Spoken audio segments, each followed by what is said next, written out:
बांग्लादेश की पूर्व प्रधानमंत्री खालिदा जिया का निधन हो गया। 80 साल की उम्र में उन्होंने अंतिम सांस ली। आज सुबह 6 बजे इस बारे में आधिकारिक जानकारी दी गई कि उनका निधन हो गया है, अब वो इस दुनिया में नहीं है। आपको बता दें कि खालिदा जिया जो कि बहुत ही मजबूत शख्सियत रखती हैं, देश की पहली महिला प्रधानमंत्री, बांग्लादेश की पहली महिला प्रधानमंत्री खालिदा जिया, जिनका परिवार राजनीति से जुड़ा हुआ है। वो पूर्व राष्ट्रपति की धर्मपत्नी रहीं। फिलहाल उनका निधन हो गया है, जिसके बाद कहा जा रहा है कि बांग्लादेश की राजनीति में एक नए अध्याय की शुरुआत हो रही है। एक अध्याय संपन्न हुआ। खालिदा जिया जो कि लंबे वक्त से बीमारी से जूझ रही थी, कई तरह की उन्हें बीमारियां थी, जिनमें किडनी की प्रॉब्लम से भी वो जूझ रही थी।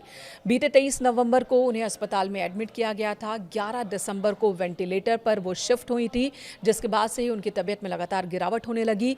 कल ही मेडिकल टीम की ओर से इस बात की जानकारी दी गई कि खालिदा जिया की तबीयत में कोई सुधार नहीं हो रहा है और तब से ये आशंका बढ़ गई थी कि अब वो शायद अंतिम घड़ी में हैं। बीते हफ्ते ही खालिदा जिया के बेटे तारिक रहमान बांग्लादेश लौटे 17 साल के बाद। आपको बता दें, खालिदा जिया जो कि देश की पहली महिला प्रधानमंत्री रहीं, 2008 में जब शेख हसीना की सरकार बनी बांग्लादेश में, उसके बाद खालिदा जिया पर कई गंभीर करप्शन के आरोप लगे, कई तरह के आरोप लगे और उन्हें जेल में डाल दिया गया था, जहां पर उनकी तबीयत तेजी से बिगड़ने लगी थी। वो लंबे वक्त से जेल में थी। वहीं उनके बेटे पर भी कई तरह के आरोप लगाए गए थे शेख हसीना सरकार के दौरान, जो कि बांग्लादेश छोड़कर लंदन में जा बसे थे। 17 साल बाद बीते हफ्ते ही वो बांग्लादेश लौटे हैं और अब BNP की कमान उनके हाथ में ही होगी। यानी कि उनके मां के निधन के बाद और ज्यादा जिम्मेदारी उनके कंधों पर बढ़ गई है। बांग्लादेश में आने वाले महीनों में चुनाव होने हैं और ऐसे में माना जा रहा है कि खालिदा जिया को लेकर जो सहानुभूति है, वो फैक्टर भी उनके बेटे के लिए काम करेगा। इस वक्त बांग्लादेश में शोक की लहर है, खासकर जो BNP के समर्थक हैं, कार्यकर्ता हैं, जो खालिदा जिया के समर्थक हैं, रहमान के समर्थक हैं, उनमें शोक की लहर है।